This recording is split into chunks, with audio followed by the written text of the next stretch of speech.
Okay, hi, this is Kim Cook from Bread of Life Mission, and we're here on the corner of South Main and First Avenue doing conversations on a bench.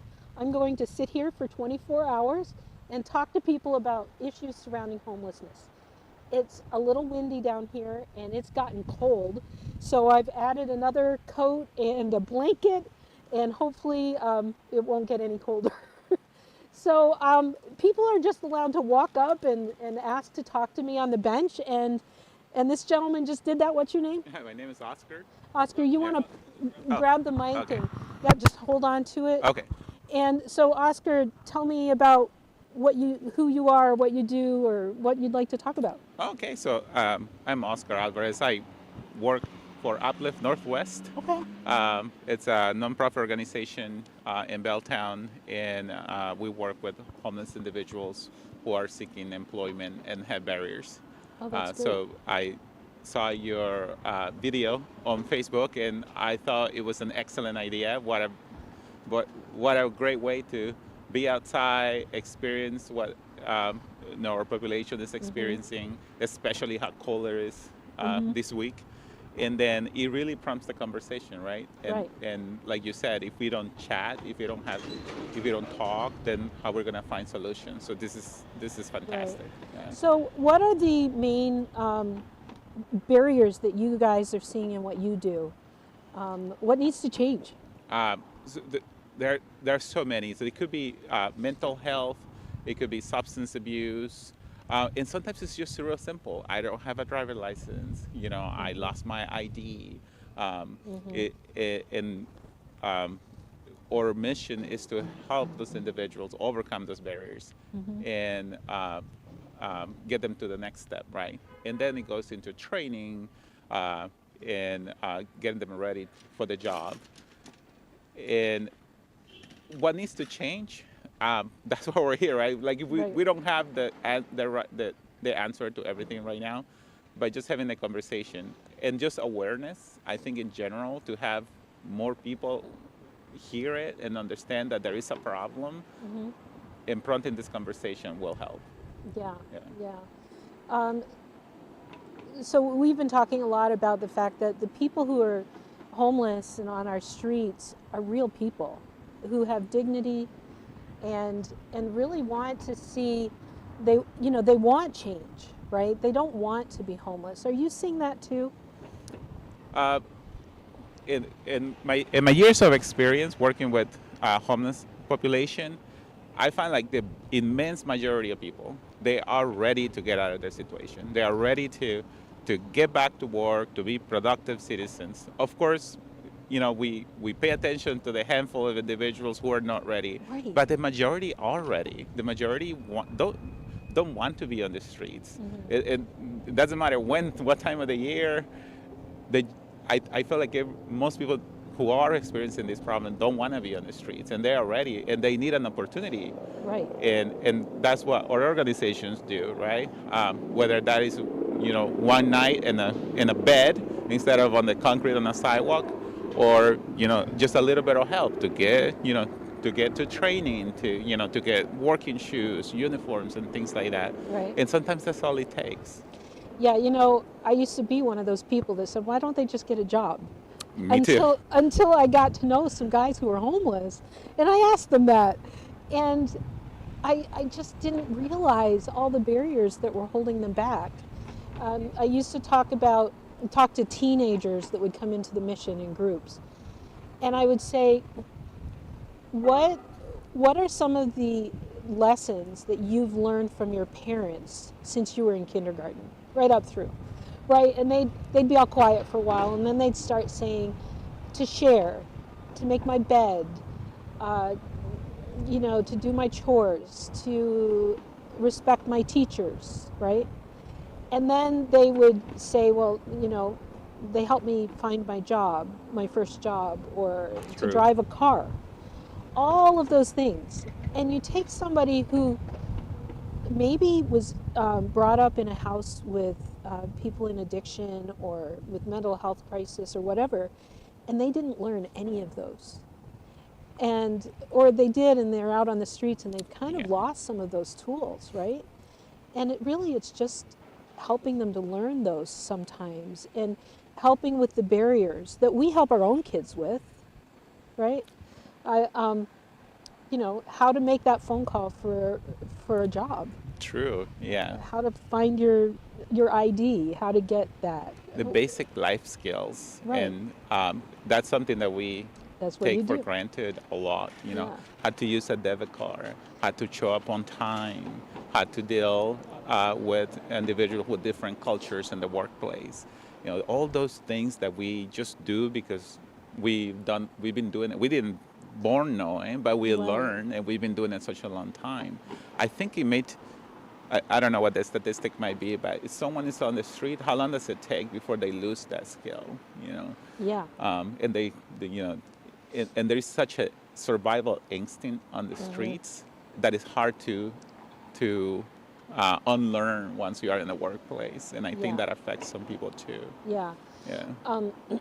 I have done trainings. I taught trainings for Bridges Out of Poverty. I don't know if you've ever heard of it. Uh, I'm starting to lose my voice already. But Bridges Out of Poverty talks about the fact that people in poverty, especially homelessness, they do lose the ability to think forward, to set goals. They're so caught up in their everyday emergency. Today. Yeah. And they're great problem solvers because every day they're solving problems like, where am I going to eat? Where am I going to sleep? Whatever it is. Where they're gonna keep my stuff. Right. How I'm gonna survive tonight. Yeah. And I've thought about that when I've gone through periods of real stress in my life. I also can't look forward. I can't set goals as much because I'm so caught up in the here and now. And when you prolong that, you really lose the ability It's true. to set a goal or to dream. The things that we don't really think about, but it's hard for them then to get out of it. That is Do you very see true. that in what you do? Absolutely. Just again, those basic skills, and then to forget or to never learn them, like the youth population that are experiencing the same problem. It's a real problem. I think we as an organization sometimes make the mistake to jump ahead of, and then say, well, what's your plan for the next 5 years? Yeah. I'm like, what am I going to eat today? That's my problem. That's my plan. Yeah. And then just things that we don't really think about. And, most people don't have to think about these things. Right. Most people, they have a home to go to and in a comfortable bed and their families. And most people don't have to think about this. And because most of us don't have to, I think most of us are in the position to help. The few that are. You mentioned a statistic in your video about how many people are homeless. What is it? 30? No, what's it? Earlier I said that 39% of homelessness in Seattle is women. I don't know what other stat I said, but that if we don't do anything else, anything different, homelessness will double in 3 years or less here in Seattle, if it stays the same.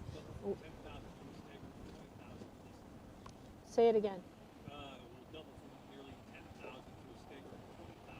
Right. So right now we're at around 10,000, and in 3 years or less, it looks like it'll be around 20,000. Is that the stat you were thinking? It was somewhere in the mid-teens, and that's an amazing number of people. Yeah. There's no one organization that can help them all. Right. Help them all, and there is no one solution for everybody. And there are different groups, right? It's the Right. youth, it's the elder, the people that that can go to work. Then it's people with mental health. We can't do it alone. Right. We need help. Our organization helps about 1,000 individuals gain meaningful employment every year. That's just 1,000. No. At this rate, it'll take us another 10 years. 10 assuming years that, if it stays the same, assuming right? that it stays the same. Yeah. And that's a lot of work. it will take the community to Yeah. come together and really think Right. through. And at the end of the day, we may not be able to help every single person, but if we can help the majority, I think we're Right. winning. Yeah. Yeah.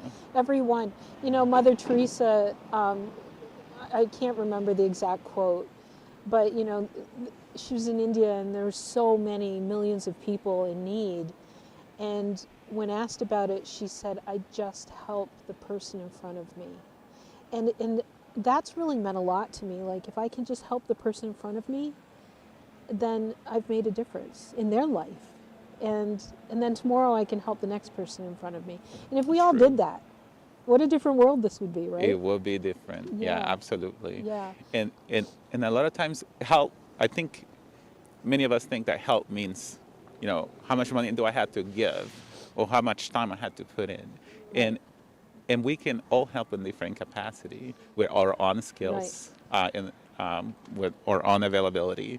And sometimes it's as simple as, acknowledging somebody, because, I think one of the homeless problems is that they become invisible to people. We Yes. ignore. So just acknowledging a simple hello, Right. that can be, something real simple. It can go Yeah. as far as, making a referral and getting involved, being a volunteer, contributing to an organization that it's helping people the way you want to help, all those things. So it doesn't have to be, we don't have to individually move a mountain. We just need together to move the mountain. Exactly. Yeah. And it might be like, do you have trouble finding businesses that will hire the people you're trying to get employed? We don't. I think what we have trouble with is the matching, to match the skill to the business. Right. So there are plenty of businesses that need help, and if you're a business owner, we're always short-handed. We can always use another person. And then there's the individual. What kind of skills do they have? Right. What can they bring? And I think most employers want somebody who's work ready, so they don't want somebody who needs a lot of hand holding. Right. So that's another way to help, right? With patience and mentoring. Just even taking one person out of all the staff you have that you're going to put a little more, you're going to hire them and know that you're going to put a little more time into them. Yeah. But it'll make a difference. It definitely makes a difference. We have plenty of employers, business partners that do exactly that. And we have so many amazing stories. And, every day, every week, there's somebody who succeed one way or another, going as far as being permanent hires and, getting, their steady paycheck and, finding a home, an apartment. And it's just such an amazing feeling to know that, there's one person that is no longer on the street. And we do everything we can when it seems like someone is going to fall again into that situation. Yeah. Maybe we help them already and then for some reason they're falling back, and then we're ready to catch them right where they are and then put them back on track so they don't. That's what I find is that when they are shown grace and we help them, that when they hit a problem again, when they need help, they know where to come back to, right? Yeah. So yeah. And the second chance and the third chance and so on, that's so important. It Because we really want is. that too for ourselves. Yeah. And so we are providing that to the people that need it the most. Yeah. Yeah. Yeah. I mess up daily, and I really want my family to give me that grace. Right. And we need to provide that for the people that we're serving and treat them like humans. Yeah. Yeah. Anything else you want to share with the people that are watching? No, I appreciate that you make the time to come out and really sit down, allow the community to speak and hear each other out. We all want solutions to this problem. We all do. Right. We may have different opinions about how to go about it, but we want the same outcome, and that is less people on the streets. Right. And if anybody who's listening is out there and you are, like you said, and I was the same person too, I don't understand why they just don't get a job and, they can just go get an apartment and, Right. If they wanted to, they can get out of the situation. It's not that simple. There are so many other things that go on. And we had to, just like we're listening to each other, I think we also need to listen to whoever is on the street, and then and find out what is it that I can do to make your life better. It could be a simple meal, a handshake, a smile. It Right. can be as far as making a donation to an organization that's making a difference like yours. Right, Yeah. right. Thank you. That was a great segue. You know, we have opportunities for people to volunteer. We have classes. You know, we do budgeting classes and boundaries and anger management and all these classes. We could use teachers. That's one way somebody could help. Absolutely. Um, 1 hour a week. Yes, an hour a week. Um, you know, we need people that know a little bit about maintenance that could come and help fix things. That's how you can help. Um, the other thing is, you know, maybe adult homelessness isn't what your heart, you know, isn't on your heart, but what about the kid on your street who is struggling, and maybe a single mom needs some help, and you could come alongside her and help her, and that kid maybe then won't get into drugs or become homeless or whatever. I just really believe that we need to care more about one another in our communities, and as we care, it's going to mean that these problems are going to become less and less. So, you know, find what breaks your heart and go serve there. Find somebody to help, right? Great. Yeah. Well, nice talking to Well, you. thank you. Now there's a line. So Yeah. Oh, everybody is there a talk. line waiting to talk to me? So thank you so All right, much thank for you. being here. Nice to and meet you. let's make sure I get your card so that we Okay, can will be do. in touch later.